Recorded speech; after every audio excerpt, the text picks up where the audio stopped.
Topic हमारा क्या चीज, नेस्टेड लूपिंग। ठीक, नेस्टेड लूपिंग में मीन्स क्या होता है, ये कहाँ से बना हुआ है, नेस्ट, नेस्ट से क्या बना है, नेस्टेड। नेस्ट मीन्स क्या होता है, घोंसला। घोंसला कैसे बनता है, बहुत ढेर सारे जो भी घास फूस को ले आके वो ऐसे उलझा के उन चीजों को, स्ट्रक्चर को बनाता है जिसमें वो उलझ करके बहुत कुछ नया चीज दे देता है। यहाँ पर भी क्या है, हम लोग जो लूप बनाते हैं, जैसे कि अगर कोई एक घटना यहाँ से हुई और यहाँ समाप्त हो गई, तो ये तो अकेला हो गया, ये कोई लूप नहीं बनाया, यानी कोई अकेला लूप तो है। लेकिन अगर मान लो हम ये चाहें कि इसके अंदर एक लूप और बना दिया जाए, एक लूप और बना दिया जाए, ऐसा बना दिया जाए, मान लीजिए ये ए, ये बी, ये सी, ये डी, इसका मतलब डी किसके अंदर है, सी के अंदर। यानी जब डी का लूप कंप्लीट हो जाएगा तो वो किसको कंप्लीट करेगा, सी को। जब सी कंप्लीट हो जाएगा तो क्या करेगा, बी, फिर क्या करेगा, ये ए। इसका मतलब कि यहाँ पर एक लूप के अंदर क्या आ रहा है, दूसरा लूप आ रहा है। जब कोई घटना, भी हम लोगों ने डेफिनेशन ये लिखा ना, जब कोई लूप किसी दूसरे लूप के अंदर डिफाइन होता है या आता है या बनता है, तो उसको हम लोग क्या टॉपिक देते हैं, नेस्टेड लूप। अब इसमें एक पॉइंट और लिखा था मैंने कि it never cross each other, कभी भी कोई लूप एक दूसरे को काटता नहीं है। जैसे यहाँ पे कोई लूप एक दूसरे को क्रॉस नहीं कर रहा है, इसका मतलब पहला लूप जब सबसे पहले स्टार्ट हो रहा है तो वो बंद भी कब हो रहा है, सबसे लास्ट में हो रहा है। दूसरा वाला जो उसके बाद स्टार्ट हो रहा है वो उसके पहले बंद हो जा रहा है। अगर तीसरा इसके बाद स्टार्ट हुआ, इसके पहले बंद हो जा रहा है।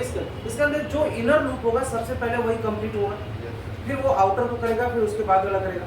तो एक सही लूप का तरीका एक ये है। दूसरा तरीका क्या है, ऐसा भी हो सकता है कि एक लूप ऐसा हो और इसके अंदर दो लूप हो सकता है, ये बी हो गया और ये क्या हो गया, यानी यहाँ पर भी तो लूप है ना, कि एक लूप के अंदर दो लूप है। ऐसा भी हो सकता है कि सर हम यहाँ पर एक लूप ये बनाए, एक लूप ऐसा हो, एक लूप ऐसा हो और एक लूप ऐसा हो सकता है।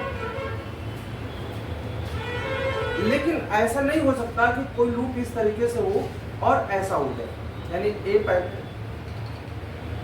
पहला लूप पहले समाप्त हो जाए और दूसरा लूप बाद में समाप्त हो जाए, ऐसा नहीं होगा। यानी इस प्रकार की जो सुविधा होती है, या यूँ कहा जाए इस प्रकार का लूपिंग कॉन्सेप्ट नहीं फॉलो किया जाता। जब कभी लूप आप चलाएंगे तो लूप जो भी पहले शुरू हो रहा है वो सबसे लास्ट में बंद होगा, या तो लास्ट में बंद होगा या तो पहले ही चले और पहले ही क्या हो जाए, बंद हो जाए। यानी एक लूप यहाँ पे चला, दूसरा यहाँ पे चला, ये ए लूप और ये कौन सा है, बी, ये कंप्लीट हो गया, फिर ये चल रहा। तो इसका मतलब ये भी लूप सही है, ये भी लूप सही है, बट ये वाला जो कॉन्सेप्ट है, ये वाला लूपिंग का कॉन्सेप्ट क्या है, गलत। पॉइंट समझ में आ रहा है? यानी नेस्टेड लूप क्या कभी एक दूसरे को काटते हैं, नहीं काटते। ठीक, नेस्टेड लूप का कॉन्सेप्ट, लूप चलाते समय प्रोग्राम को बहुत ज्यादा क्या करना चाहिए, ध्यान में आपको देना पड़ेगा कि क्या क्या चीज हम लोग फॉलो करें कि लूप का स्ट्रक्चर हमारा गड़बड़ ना हो पाए। अब यहाँ पर इसी प्रक्रिया को जो हम लोग यहाँ सीख रहे हैं ना, इसी प्रक्रिया को हम लोग एक प्रोग्राम के तहत ले, अगर जैसे कि मान लो कि कोई दो वैल्यू, इसे मिटा सकते हैं,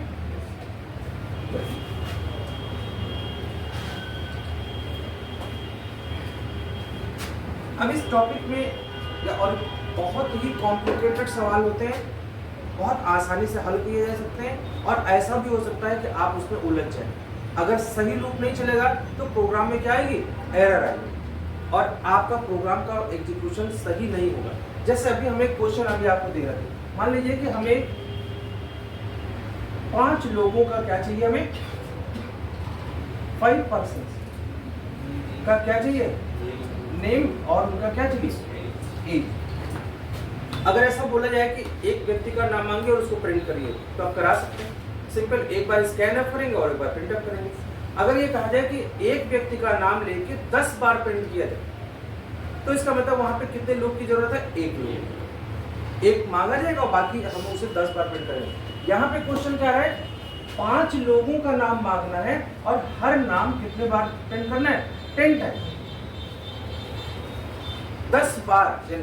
जैसा कि हमने एक व्यक्ति का नाम मांगा तो उसको 10 बार प्रिंट करें, फिर दूसरे का मांगा तो क्या करें, वो फिर 10 बार करें, फिर तीसरे का मांगा वो भी 10 बार। इसका मतलब मांगने की प्रक्रिया क्या हो रही है, एक से अधिक हो रही है, और प्रिंट करने की भी प्रक्रिया क्या हो रही है, एक से अधिक हो रही। तो जब कभी एक से अधिक कोई भी एक्टिविटी होती है तो हम लोग क्या चलाते हैं, लूप। तो अब यहाँ पे मांगने का भी जो वर्क है वो भी कितना है, एक से ज्यादा, और प्रिंट करने का भी वर्क क्या है, एक से ज्यादा। तो ऐसी स्थिति में हम लोग कैसा प्रोग्राम बनाएंगे, इस तरीके का स्ट्रक्चर कुछ हमारे पास आएगा। जैसे यहाँ पर हमने अभी ये क्वेश्चन रखा है, तो जैसे कोई ask name and age of 5 person, ठीक, 5 लोगों का नाम मांगना है, तो नेम 5, एक क्या हो गया, मांगने का काम क्या हो गया 5, और प्रिंट ईच नेम 10 टाइम्स। तो क्वेश्चन कैसे करेंगे हम लोग, यहाँ पर पहले 5 लोगों का नाम मांगा जाएगा। तो जब मांगा जाए तो अगर हम 5 का नाम पहले मांग लेंगे फिर प्रिंट करेंगे तो वही प्रॉब्लम आएगी जो इसके पहले डिस्कस किए थे कि लास्ट वाला जो नेम है वही छपेगा, बाकी पहले वाला क्या होगा, ओवरराइट हो जाएगा। इसका मतलब क्या है, क्योंकि कोई भी वेरिएबल, सिंपल वेरिएबल एक से ज्यादा वैल्यू को अपने पास नहीं रख सकता। अगर हम कोई नई वैल्यू देंगे तो पहली वैल्यू क्या करेगा, रिप्लेस कर देगा। तो इसका मतलब कि नई वैल्यू आने से पहले ही हम पहली वैल्यू को क्या करें, प्रिंट कर लें। तो प्रोग्राम को अगर यहाँ पे देखो तो यहाँ पे क्या लग रहा है, हमने वेरिएबल बना दिया यहाँ पर नेम और एज, है ना। एक ले लिया वेरिएबल C1, एक ले लिया क्या चीज C2। यहाँ हम ABCD भी ले सकते हैं। तो यहाँ पर जो ये वेरिएबल लिया इसका काम क्या हो रहा है, एक नेम के लिए, एक एज के लिए, और 2 काउंटर हमने चला दिए, एक पहला लूप और दूसरा लूप। अब यहाँ पे मैंने मैसेज दिया enter name and age of 5 person, यानी ये स्क्रीन पर आपको लिख कर क्या आएगा, 5 लोगों का नाम मांगना है। इसका मतलब हमें एक लूप कितनी बार चलाना पड़ेगा, 5 बार। तो इसके लिए मैंने एक लूप चलाया C1 इज लेस देन 5, माने ये वाला लूप कितनी बार चलेगा, 5। तो ये चूंकि स्टार्टिंग वैल्यू कितनी है 0 और ये चलना कहाँ तक है, 5 तक, इसलिए हमें इसे काउंटर को बढ़ाना पड़ेगा। ठीक, अब बढ़ाने के बाद ये वैल्यू मांग रहे हैं नेम और एज। तो मांगने के बाद अगर हम इसको प्रिंट नहीं करेंगे तो क्या होगा, अगली बार जब मांगेंगे तो पहली वैल्यू क्या करेगा, रिप्लेस कर देगा। तो आपको इससे पहले क्या करना है सर, यहाँ पर इसे क्या करना है, जो मांगा है उसको पहले क्या करेंगे, हम प्रिंट कर लेंगे। तो प्रिंट करने के लिए हमें एक अलग लूप चलाए, कौन सा लूप चलाए, एक अलग। इसकी भी वैल्यू स्टार्टिंग कितनी है, 0 है, तो ये लूप स्टार्ट होगा। क्योंकि मांगने की घटना 5 बार हो रही तो मैंने स्कैनर को किसके अंदर रखा, 5 बार चलने वाले लूप पर। अब हमें यहाँ पे क्या करना है, नाम को 10 बार प्रिंट करना है। तो लूप कौन कितने बार चलेगा, 10। ये स्टार्ट होगा क्यों, क्योंकि स्टार्टिंग वैल्यू इसको क्या है, 0 मिल रहा है। तो ये लूप चलेगा और इसको भी काउंटर दिया गया, तो ये लूप 10 बार चलेगा। तो अगर 10 बार चलेगा और हम ये वैल्यू जो यहाँ पे प्रिंट कर रहे हैं, तो क्या ये 10 बार नहीं छपेगा, छपेगा ना भी। क्योंकि जो भी वैल्यू आपने दिया, मान लो आपने XYZ दिया, इसी का नाम मान लो XYZ, और यहाँ पे एज क्या है 25, तो XYZ वैल्यू इसकी है, 25 इसकी है, और ये लूप कितनी बार चल रहा है, 10 बार। तो 10 बार नाम छापे। अब अगली बार जैसे ये 10 कंप्लीट होगा 10 टाइम्स, इसके बाद क्या होगा, हमें अपने इस वेरिएबल, इस लूप को दोबारा फिर चलाना है। लिहाजा इसको क्या करना पड़ेगा, री इनिशियलाइज करना पड़ेगा, यानी इसकी स्टार्टिंग वैल्यू क्या करनी पड़ेगी, 0 करनी पड़ेगी। क्योंकि पहली बार तो चल गया था, अगली बार नहीं चलेगा ये, क्योंकि 10 बार के बाद तो नहीं चला, कैंसिल हो गया। नीचे आते ही हमने इसकी वैल्यू को क्या कर दिया, 0। क्यों किया, समझ में आ रहा है, नहीं आ रहा है, इसको एक्सप्लेन करते हैं। चलो इसको एक बार हम लोग यहाँ पे एक्सप्लेन करके इसको चलाते हैं पहले।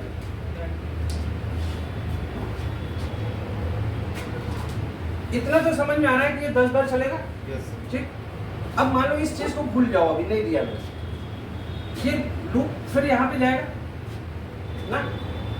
ये अभी चूंकि 1 हुआ था वैल्यू C की, है ना, तो C की वैल्यू अब यहाँ पे क्या होगी, 2 होगी, क्योंकि 5 से कम है। तो जब यहाँ पे 2 होगी तो ये वाला स्टेटमेंट रन करेगा। रन करने का मतलब ये फिर से मांगेगा।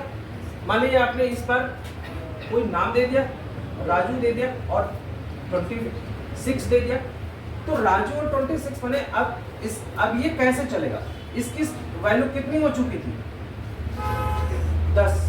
तो क्या ये लूप स्टार्ट होगा, क्योंकि ये चेक करेगा while C2 is less than 10, where C2 की जो वैल्यू है कितनी है, 10।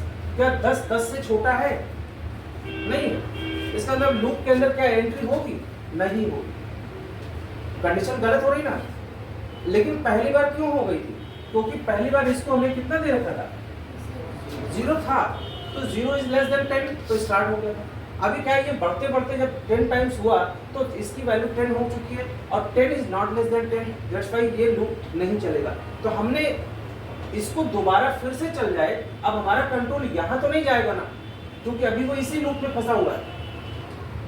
तो हमारा कंट्रोल, हमारा ये लूप दोबारा चल जाए, इसलिए हम इसकी वैल्यू को क्या करते हैं, फिर से 0 कर देते हैं, जैसे ये नेक्स्ट टाइम लूप अपने आप क्या हो जाए, फिर से चल जाए।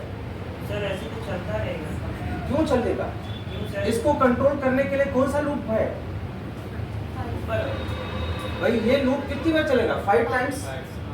तो जब ये 5 टाइम्स के बाद तो बंद हो जाएगा ना, तो जब 5 टाइम बाद बंद हो गया तो ये क्यों चलेगा? यानी C1 के प्रत्येक मान के लिए C2 कितनी बार चल रहा है? 10 बार चल रहा है। जैसे ही इसकी वैल्यू 5 हो जाएगी, ये लूप अपने आप बंद हो जाएगा। भाई मान लो अगर इसकी वैल्यू 4 हो गई तो 4 + 1 5 हो गया, एक बार और प्रिंट कर देगा। अगली बार जो बार यहाँ जाएगा नेक्स्ट टाइम, तो इसकी वैल्यू 5 हो चुकी है, 5 is not less than 5, loop will terminate. इसका मतलब कि अब कंट्रोल यहाँ नहीं जाएगा, बल्कि ये कहाँ आएगा?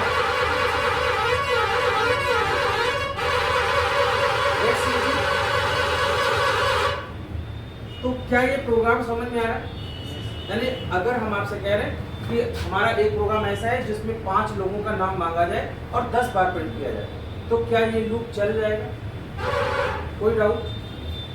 अब इसी प्रोग्राम में हम लोग और भी चेंज कर सकते थे। अगर हम मान लीजिए आपसे ये कह रहे हैं कि हमें 3 लोगों का नाम मांगना है और 5 बार प्रिंट करना है। क्वेश्चन को समझिए, हम आपसे कह रहे हैं कि हमें ये जो क्वेश्चन अभी यहाँ पे था, ये जो 5% है, हम इसको मान लीजिए इसको 5% को हम क्या करते हैं, 10% करते हैं, और यहाँ पे क्या करते हैं, मीन्स 10 लोगों का नाम और उम्र मांगा जाए और उनको 5 बार प्रिंट किया जाए। बताइए, अनुभव बताइए क्या होगा अगर मान लो इसी प्रोग्राम में कुछ तब्दीली कर दिया जाए। हम ये कह रहे हैं कि 5 लोगों का नाम ना लिया जाए, बल्कि 10 लोगों का नाम मांगा जाए और उसको कितनी बार प्रिंट किया जाए? 5 बार प्रिंट किया जाए।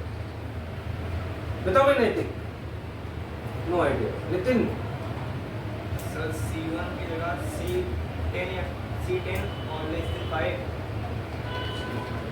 रागिनी बताइए कहाँ पर क्या करना पड़ेगा? अगर मान लो अभी अब जो प्रीवियस क्वेश्चन हम लोग देख रहे हैं, ये क्वेश्चन जो आपको पहले मिल रहा है, ये क्वेश्चन एक ऐसा रिजल्ट दे रहा है जिसमें क्या है, 5 लोगों का नाम और एज मांग रहा है और 10 बार प्रिंट कर रहा है। अगर आपको ये क्वेश्चन समझ में आया है तो आप हमारे इस प्रश्न का उत्तर तुरंत दे देना चाहिए आपको। अगर हम आपसे कह दें कि 10 लोगों का नाम मांगा जाए और 5 बार प्रिंट किया जाए, इसका मतलब मांगने की घटना कितनी बार हो रही है?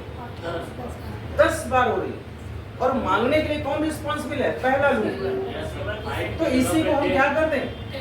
10 कर दें, तो ये लूप 10 बार चलेगा। और प्रिंट करने की घटना कौन टैकल कर रहा है? ये, इसको हम क्या करेंगे? 5 कर देंगे। पॉइंट समझ में आ रहा है? ये लूप 10 बार चलेगा तो 10 लोगों का नाम मांगेगा, क्योंकि तब स्कैनर कितनी बार चलेगा? 10 बार। और ये चूंकि प्रिंटिंग का काम कौन टैकल कर रहा है? C2। इसकी वैल्यू अगर 5 कर देंगे तो 5 बार चलेगा। इसका मतलब कि इनर लूप किसके लिए रिस्पॉन्सिबल है? प्रिंटिंग के लिए। और आउटर लूप किसके लिए रिस्पॉन्सिबल है? वैल्यू मांगने के लिए। कि how many times we are asking the name, ये कौन रिस्पॉन्सिबल है इसके लिए? C1 वाला लूप। और प्रिंटिंग के लिए कौन सा रिस्पॉन्सिबल है? C2। आई थिंक आपको समझ में आया होगा, ठीक है ना? यानी लूप को हम कई तरीके से अपने आप क्या कर सकते हैं इसको, यानी एक छोटा सा एग्जांपल था किसके लिए? नेस्टेड लूप के लिए। क्या ये समझ में आया? जो भी इसको आप मूव करो, सर इसको रन करो, बंद करो।